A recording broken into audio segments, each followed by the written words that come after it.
அனைவருக்கும் வணக்கம். இது நம்ம YouTube channel trading view Tamil. இதில் டெய்லி மார்க்கெட் எப்படிலாம் ட்ரேட் ஆகுது வாய்ப்புகள் இருக்குது, மார்க்கெட்டுக்கு இதெல்லாம் மேஜர் சப்போர்ட் அண்ட் ரெசிஸ்டன்ஸாக இருக்கும், வரக்கூடிய நாட்கள் வாரங்கள் மார்க்கெட்டு எப்படிலாம் ட்ரேட் ஆகுதுக்கான ப்ராபபிலிட்டி இருக்குது அப்படின்னு சொல்லிட்டு நம்ம வீடியோவை போஸ்ட் பண்ணிட்டு வந்துட்டுருக்கோம்.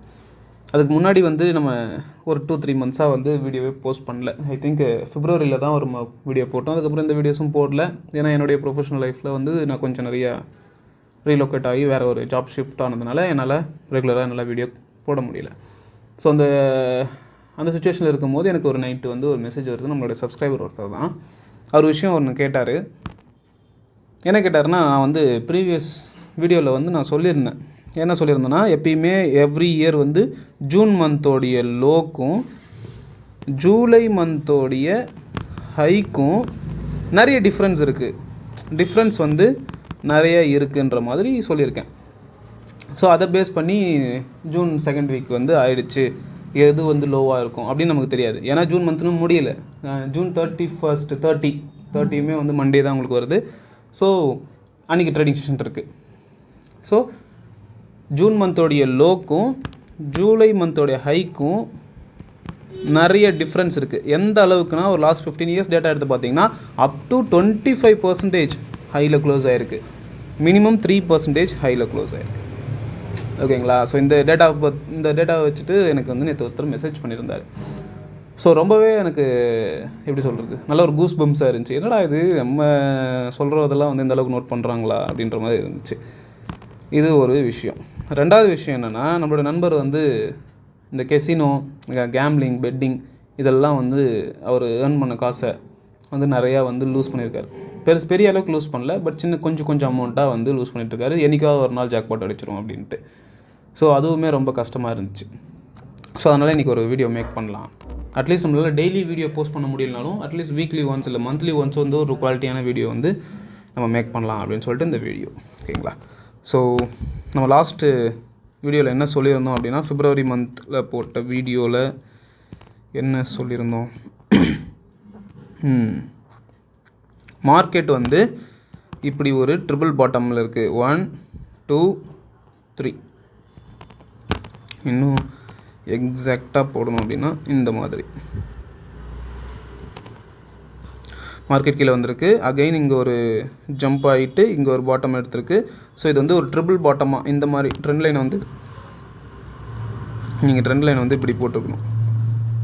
இப்படி பார்த்தீங்கன்னா first bottom, second bottom, third bottom. So ஒரு ட்ரிபிள் பாட்டம் எடுத்துகிட்டு மார்க்கெட் மேலே போகிறதுக்கான ப்ராபபிலிட்டி அதிகமாக இருக்கும். சப்போஸ் இந்த ட்ரிபிள் பாட்டம் பிரேக் ஆகுதுன்னா மார்க்கெட் கீழே போகிறதுக்கும் ப்ராபபிலிட்டி இருக்கும் அப்படின்னு சொல்லிட்டு நம்ம லாஸ்ட் ஒரு வீடியோ போட்டிருந்தோம். எனக்கு ஞாபகம் இல்லை, பட் இதுதான் சொல்லியிருந்தேன்னு நினைக்கிறேன். என்ன நடந்துச்சு அப்படின்றத பார்த்துடலாம். மார்க்கெட் கீழே தான் பிரேக் ஆனாங்க, பட் ஆனால் கம்ப்ளீட்டாக மேலே போயிட்டாங்க.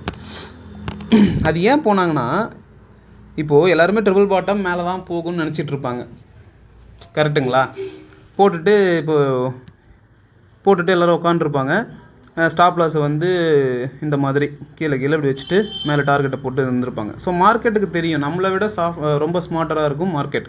ஸோ மார்க்கெட்டில் என்ன பண்ணிட்டாங்க, எல்லோரும் இப்படி இருக்கீங்களா, நான் எல்லோருடைய ஸ்டாப் லாஸை ஆன் பண்ணிவிட்டு நான் மேலே போகிறேன் அப்படின்னு சொல்லிட்டு மேலே போய் நின்றுட்டாங்க. ஸோ இதான் நடந்துச்சு. ஸோ இந்த டைமுக்கு மார்க்கெட் எப்படி இருக்குது அப்படின்றதையும் பார்த்துடலாம். மார்க்கெட் ஒரு ஃப்ளாக் பேட்டர்ன் இல்லை ஒரு பாக்ஸ் பேட்டர்ன் சொல்லுவாங்க. அது என்ன ஃப்ளாக் பேட்டர்ன், பாக்ஸ் பேட்டர்னா, நல்லா ஏறிட்டு வந்த மார்க்கெட் ஒரு இடத்துல நல்லா ஒரு 1 மந்த்து கிட்ட கன்சால்டேஷன் நடந்துட்டு ஃபர்தராக மேலே போகலாம், இல்லை நல்லாவே கீழே வரலாம். அது ரெண்டுத்துக்குமே ப்ராபபிலிட்டி இருக்குது. அந்த ஃப்ளாக் பேட்டர்ன் தான் மார்க்கெட் இருக்குது. ஸோ மார்க்கெட்டுக்கு எதெல்லாம் மேஜர் சப்போர்ட் அண்ட் ரெசிஸ்டன்ஸாக இருக்குன்றதையும் நம்ம பார்த்துடலாம். ஸோ இதெல்லாம் தான் மார்க்கெட்டுக்கு ஒரு major support and resistance. First சப்போர்ட்டாக 24,470, அதாவது 24,450, 50, 450, 24,500 இந்த ரேஞ்ச் ஒரு ஸ்ட்ராங் சப்போர்ட்டாக இருக்கும். சப்போர்ட் 1 இருக்கும். சப்போஸ் மார்க்கெட் அதுக்கும் கீழே பிரேக் பண்ணுது அப்படின்னா 24,350 ஒரு சப்போர்ட்டாக இருக்கும். சப்போஸ் மார்க்கெட் அதையும் பிரேக் பண்ணி கீழே வராங்க அப்படின்னா ஒரு நல்ல ஃபால் இருக்கலாம். அது இது வரைக்கும்னா 24,000 வரைக்கும் இருக்கிறதுக்கான ப்ராபபிலிட்டி இருக்குது. சப்போஸ் மார்க்கெட் மேலே போகிறாங்க அப்படின்னா ஃபஸ்ட்டு ரெசிஸ்டன்ஸாக 24,750. சப்போஸ் மார்க்கெட் அதுக்கும் மேலே போகிறாங்க அப்படின்னா 25,000 வரைக்கும் போகிறதுக்கான ப்ராபபிலிட்டி இருக்குது. சப்போஸ் மார்க்கெட் அதுக்கும் மேலே போகிறாங்க அப்படின்னா 25,200 வரைக்கும் போகிறதுக்கான ப்ராபபிலிட்டி இருக்குது. அதுக்கு முன்னாடி ஒரு மேஜர் சப்போர்ட்னா அதுதான் 24,500, 400. இதை நோட் பண்ணி வச்சுக்கோங்க. 24,500 400ன்றது வந்து ஒரு மேஜர் சப்போர்ட். ஏன் அது வந்து ஒரு மேஜர் சப்போர்ட்னா, கிட்டத்தட்ட ஒரு மாதமாக மார்க்கெட் அந்த லெவலில் இருந்து பவுன்ஸ் ஆகிட்டே இருக்குது. இதை பாருங்கள், இது வந்து எப்போத்துல இருந்துன்னா மே மிட் வீக்கில் இருந்து இங்கேருந்து மார்க்கெட் இந்த இடத்துலையே பவுன்ஸ் ஆகிட்டுருக்கு. ஸோ 1 2 3 4 முறை வந்து கிட்டத்தட்ட ஒரு மாதமோ 1.5 மாதமாக மார்க்கெட் வந்து அந்த 24,500 பிரேக் பண்ணவே இல்லை. அட் த சேம் டைம் ரெசிஸ்டன்ஸாக என்ன இருக்குது அப்படின்னா 25,250லேருந்து இந்த பேண்டு 25,150லேருந்து ஒரு 25,250 ஒரு 100 பாயிண்ட்ஸு. இதில் மார்க்கெட் ஒரு மாதமாக வந்து ஒரு க்ளோஸ் அண்ட் கிராஸோ இல்லைங்க பாருங்கள், மேலே போகுது அகைன் ரெசிஸ்டன்ஸ் ஆகுது, அகைன் மேலே போகுது ரெசிஸ்டன்ஸ் ஆகுது, அகைன் மேலே போகுது ரெசிஸ்டன்ஸ் ஆகி கீழே தான் வருது. ஸோ இங்கேயுமே ஒரு 3-4 முறை வந்து மார்க்கெட் மூட்டிக்கிட்டு இருக்குது. ஸோ அதனால தான் இது வந்து ஒரு ஃப்ளாக் பேட்டர்ன் இல்லை ஒரு பாக்ஸ் பேட்டர்னு சொல்லுவாங்க. ஸோ இதுக்குள்ளேயே மார்க்கெட் ட்ரேட் ஆகிட்டு இருக்கும். ஏதாவது ஒரு டைம் வந்து மார்க்கெட் பிரேக் அவுட் ஆகி ரீட்ரேஸ்மெண்ட் நடந்து ஒரு மூவ்மெண்ட் கொடுக்கலாம், பிரேக் அவுட் ஆகி ரீட்ரேஸ்மெண்ட் நடந்து ஒரு பிரேக் அவுட் நல்லா கொடுக்கலாம். ஓகேங்களா?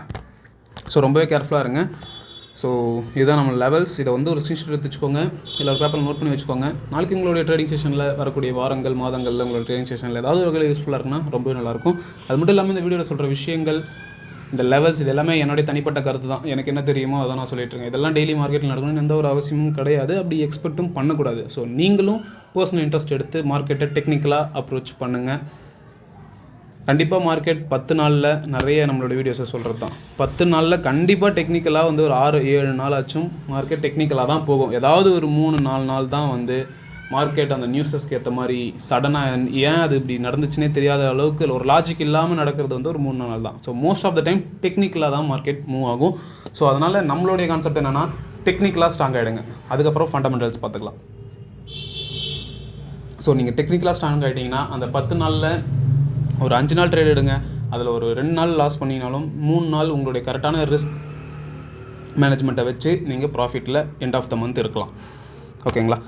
அடுத்தது வேறு என்னென்ன நியூஸஸ் இருக்குது அப்படின்னு பார்த்தீங்கன்னா, இந்த ஜூனோடைய நெக்ஸ்ட் வீக், அதாவது 16, 17, 18, 19 இந்த டைமில் வந்து உங்களுக்கு வந்து ஃபெட்டோடைய இன்ட்ரெஸ்ட் ரேட் யூஎஸில் வந்து உங்களுக்கு வந்து இன்ட்ரெஸ்ட் ரேட் டிசிஷன் இருக்குது. அதுக்கப்புறம் ஜப்பானில் இன்ஃப்ளேஷன் இருக்குது, இந்த மாதிரியான டேட்டாஸ்லாம் இருக்குது. நம்மளுடைய ஜிடிபியும் நல்லா தான் வந்திருக்கு, லாஸ்ட் வீக் வந்துச்சு. ஸோ நல்லா தான் வந்திருக்கு. நம்மளுடைய மான்சூனும் நல்லாவே ஸ்டார்ட் ஆகிருக்கு. ஸோ இதெல்லாம் பாசிட்டிவ் நியூஸஸ். என்னென்ன நெகட்டிவ் நியூஸஸ்ன்றது வந்து பார்த்திங்கன்னா, அந்த geopolitical tension, Israel Iran வார்க்கு தான் வந்து அதிகமாக போர் போயிட்டுருக்கு. ஸோ அது வந்து ஒரு மிகப்பெரிய ஒரு நெகட்டிவ் நியூஸ் மார்க்கெட்டுக்கு.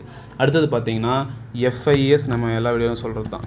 FIs DIS, foreign institutional investors வந்து அபவுட் ஒரு 80% வந்து ஷார்ட்டில் இருக்காங்க. அவங்களுடைய பொசிஷன் வந்து ஷார்ட்டில் வச்சுருக்காங்க. அதாவது மார்க்கெட் கீழே தான் போகும் அப்படின்னு சொல்லிட்டு அவங்களுடைய பொசிஷன் வச்சுருக்காங்க. ஸோ எஃப்ஐஎஸ் வந்து 80% வந்து ஷார்ட்டில் இருக்காங்க. அது வந்து ஒரு மிகப்பெரிய ஒரு நெகட்டிவ் நியூஸ் மார்க்கெட்டுக்கு. ஸோ எல்லா நியூஸஸையுமே கொலாபரேட் பண்ணுங்கள். ஒரு விஷயத்தினால மட்டுமே மார்க்கெட்டை நீங்கள் அப்ரோச் பண்ணக்கூடாது. எஃப்ஐஎஸ் என்ன பண்ணுறாங்க, டிஐஎஸ் என்ன பண்ணுறாங்க, குளோபலாக மார்க்கெட்ஸ் எப்படி இருக்குது, யூஎஸ் மார்க்கெட் எப்படி இருக்குது, டவ் ஜோன்ஸ் எப்படி இருக்குது, ஜாப்பனீஸ் நிக்கி எப்படி இருக்குது, ஸோ குளோபலாக மார்க்கெட்ஸ் என்ன இதில் இருக்குது, கரன்சி எப்படி ட்ரேட் ஆகிட்டு இருக்குது, பிரெண்ட் க்ரூட் ஆயில் இதெல்லாம் எப்படி ட்ரேட் ஆகிருக்கு, யூஎஸில் இருக்கக்கூடிய அந்த ஜெரோன் பால் ஃபெட்டோடைய கவர்னர் அவர் என்ன சொல்கிறாரு, இந்த மாதிரி எல்லா விஷயத்தையும் நீங்கள் கோரிலேட் பண்ண கற்றுக்கோங்க.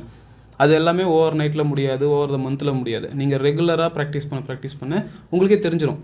ஏன் இந்த டைமில் கம்மியாச்சு, ஓகே இந்த நியூஸ்னால இது கம்மியாக இருக்குது, ஓகே இவங்க திடீர்னு ஏன் மார்க்கெட் வந்து ஒரு ஹையாக இருக்குது, ஓகே இவ்வளோ வந்து எஃப்ஐஎஸ் பை பண்ணியிருக்காங்க, இவ்வளோ செல் பண்ணியிருக்காங்க. இந்த மாதிரி எல்லா விஷயத்தையுமே ஒரு கோரிலேட் பண்ணி மார்க்கெட்டில் ஒரு விஷயம் நடக்குது. நல்லா ஞாபகம் வச்சுக்கோங்க, மார்க்கெட் ஒரே ஒரு பாயிண்ட்டு கூட சும்மா நகராது, சும்மா ஒரு கேப் அப் வராது, சும்மா ஒரு கேப் டவுன் வராது.